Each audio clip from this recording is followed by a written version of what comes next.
শেখ হাসিনার পদত্যাগের পরেই সোনার বাংলা আর বলা যেতে পারে এখন চলছে।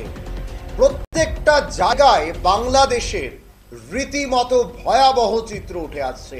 কোথাও সংখ্যালঘু হিন্দুদের বাড়িতে আক্রমণ, তো কোথাও সংখ্যালঘু হিন্দুদের যে ধর্মীয় স্থান অর্থাৎ মন্দিরে যেভাবে আক্রমণ, আগুন জ্বালিয়ে দেওয়া, ভাঙচুর চালানো, সেগুলো অন্য কথা বলছে।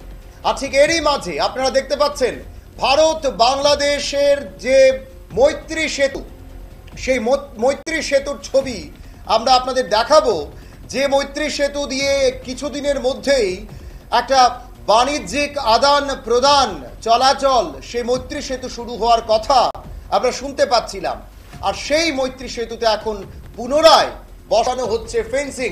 সেই ছবিটা আমরা ফুল স্ক্রিন দেখাবো, মৈত্রী সেতুর ছবি, যে মৈত্রী সেতুতে এখন ফেন্সিং বসাচ্ছে বিএসএফ এর জওয়ানরা। যে ছবি রীতিমতো বলে দিচ্ছে যে ভারতের জওয়ানরা কতটা সচেতন মৈত্রী সেতু নিয়ে। আমি যদি দেখানো যায় সেই মৈত্রী ব্রিজের ছবি আপনারা দেখছেন, যে মৈত্রী ব্রিজে রীতিমতো ফেন্সিং বসাচ্ছে বিএসএফ এর জওয়ানরা।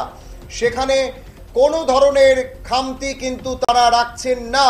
পুকুরের ধারে নিরাপত্তা বাহিনীর কর্মীরা, বিএসএফ এর কর্মীরা, তারা কিন্তু সেখানে পুকুরের ধারে অর্থাৎ সেই মৈত্রী ব্রিজের নিচে যে নদী রয়েছে, সে নদীর পাড়েও কিন্তু দেখা যাচ্ছে বিএসএফ এর যারা আধিকারিকরা রয়েছেন, সেনা জওয়ানরা রয়েছেন, তারা কিন্তু সটান দাঁড়িয়ে রয়েছেন।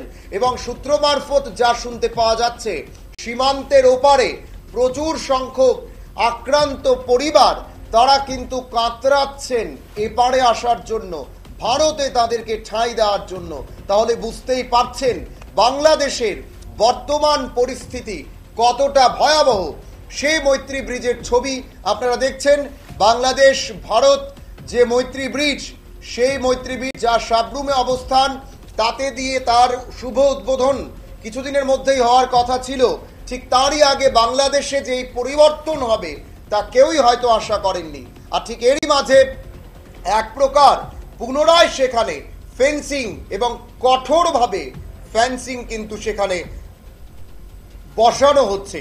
এই ফেন্সিং বসানো নিয়ে কি বলছেন সেখানকার জওয়ানরা, তাদের বক্তব্য আমরা আপনাদেরকে শোনাবো।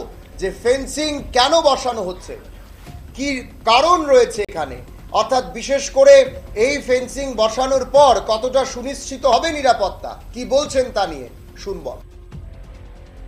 আমার হায়ার অথরিটির নির্দেশে আরম ফোর্স নিয়ে 8-10 জন আরম ফোর্স নিয়ে টিএসআর এর জওয়ান নিয়ে আমি আইছি। এটা আমার হায়ার অথরিটির নির্দেশ। হায়ার অথরিটি মানে ওসি সাহেব।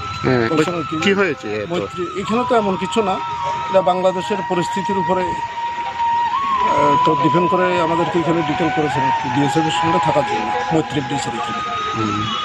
বাংলাদেশের ওই পারে এটা কোন জায়গা? এপারে এটা রামগড়। যে কোনো সময় যে কোনো কিছু মানে আপনারা এইভাবে অ্যালার্ট আছে? হ্যাঁ, অ্যালার্ট আছে। বিএসএফ সঙ্গেটাও জয়েন্টলি কাজ করছে। বিএসএফ ওইভাবে তৈরি আছে? হ্যাঁ, ওই বিএসএফ কাজ করছে।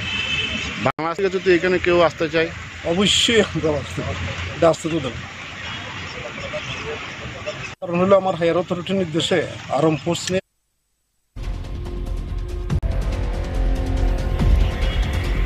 আপনারা শুনছিলেন যারা সেখানে ভারত বাংলাদেশ মৈত্রী সেতুতে দায়িত্বপ্রাপ্ত রয়েছেন, সেখানকার একজন পুলিশ আধিকারিকের বক্তব্য।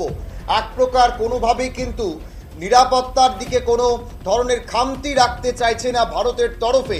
ভারতের সেনাবাহিনী কিন্তু সেখানে মোতায়েন রয়েছে।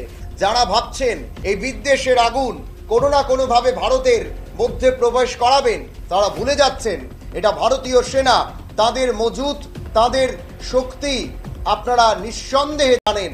এবং ভারতীয় সেনাবাহিনী কিন্তু ইতিমধ্যেই নিজেদের সেইভাবে তৎপরতা শুরু করে দিয়েছেন।